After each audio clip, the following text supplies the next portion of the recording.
All right, everybody, this is Clint Arthur. I'm here with the legendary man in the Panama hat.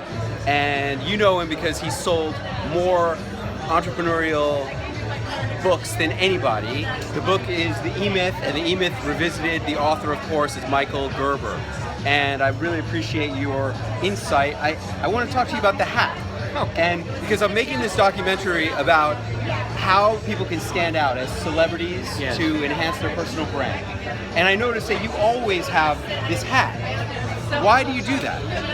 Well, it's a long story, but I'll give you the short form. Okay, good. The short form is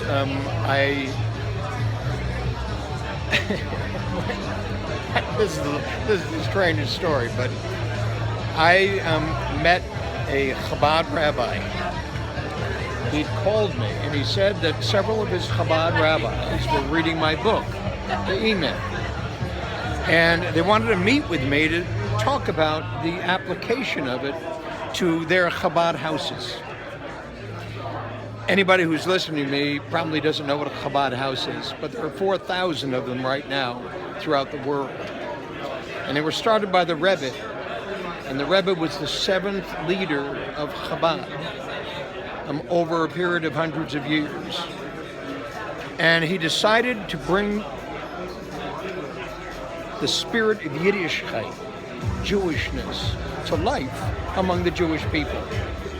So he brought young rabbis and their wives and had them go to different parts of the world to do that and to open a Chabad house.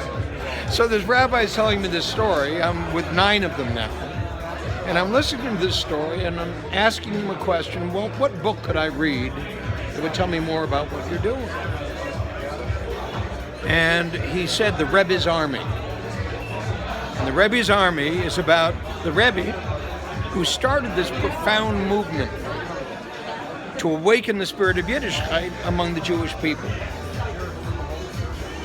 So I'm asking myself the question, why am I here? And it suddenly came to me, all this work I've been doing and helping small business get organized for growth, this rabbi and his fellow shluchim, as they call them, heard that story and realized I was talking about their Chabad house. Now, take this story forward a couple of years. I made a commitment to work with the rabbis, and I would meet with them every week for 2 hours on the phone and do a conference call. And I'd help them to apply the E-Myth to the operation of the Chabad houses. Now, these are Orthodox rabbis. So when I would meet with the rabbi, I'd bring a yarmulke with me. And I'd put the yarmulke on my head. We'd have coffee or whatever we would have. And as I was leaving, I'd take the yarmulke off. Now, you understand, I was born Jewish. I was bar mitzvahed. And from the moment I was bar mitzvahed, I didn't practice Judaism any longer. Naturally. I mean, who does? Who does? Yes. They call it the disappearing act. You got it. I was there myself. You got it. Okay. So I would, one day, I'm in Orange County, meeting with the rabbi with the yarmulke on my head. And as I leave, the thought came to me, what if I left the yarmulke on? And I left it on.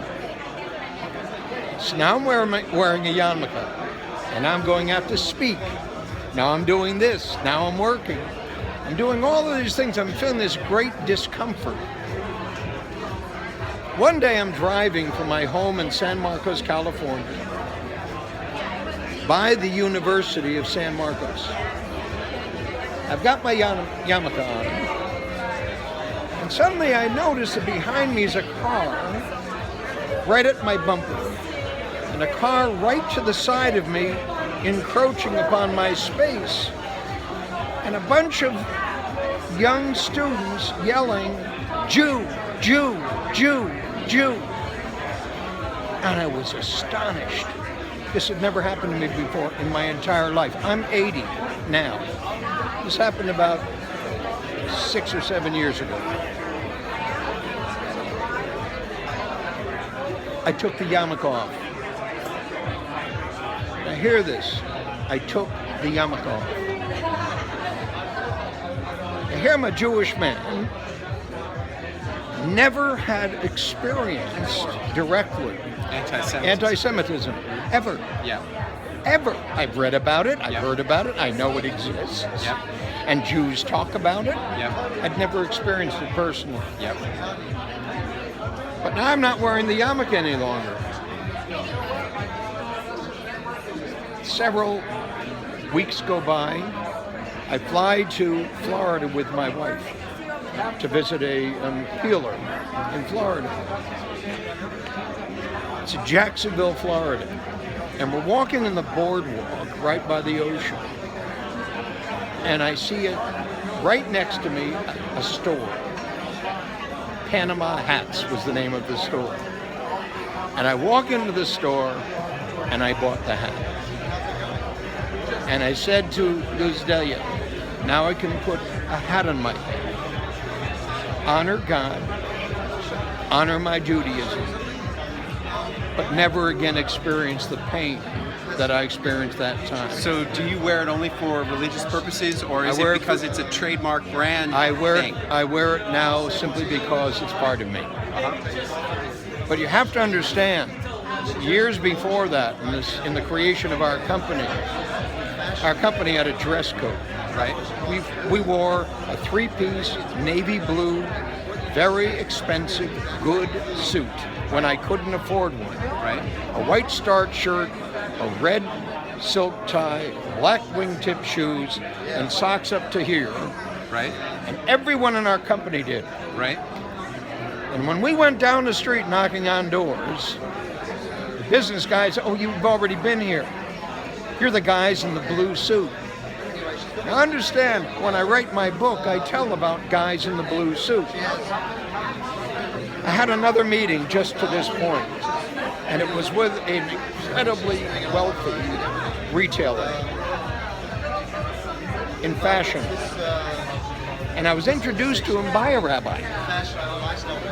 And the rabbi wanted me to meet him so he would become a donor of Chabad. So we're in this guy's kitchen and we're talking. And the guy says to me, out of the blue, he said, I note you wear that Panama hat. And he said, I'll bet you any money you wear that hat all the time, don't you? I said, well, how'd you know? He said, because if you were to go to my closet, you would see my shirts and my slacks lined up. And every single one of them are identical. 5 shirts, 5 slacks. One for Monday, one for Tuesday, one. And he said, and I wear them religiously. Just like Steve Jobs did. His crew, black sweater. Why? Because I don't have to think about it any longer. So you understand, from one point, functionality, another point, branding, another point, belief. I believe in it. I believe in it. So I can say to everybody out there, you can believe in it, because it truly becomes a statement of what you believe. The dress code was a philosophy, not just for this is how we look, a philosophy. And that philosophy is critical to what we do and what we've been able to bring to so many small businesses around the world. So thanks for the question. Thank you very much. My pleasure. I believe this is my uniform. Got it. I wear this uniform. The only shift is I've shifted to white shirts, but I'm saving them for this weekend. Okay, I just don't have enough because I'm traveling a lot. But I believe in this uniform. Yes. Thank you. My pleasure. All right, I'm excited to put this in our documentary. It's going to be called Celebrity Speakers. Wonderful. Very good. I'm delighted. Thank you. Thank you.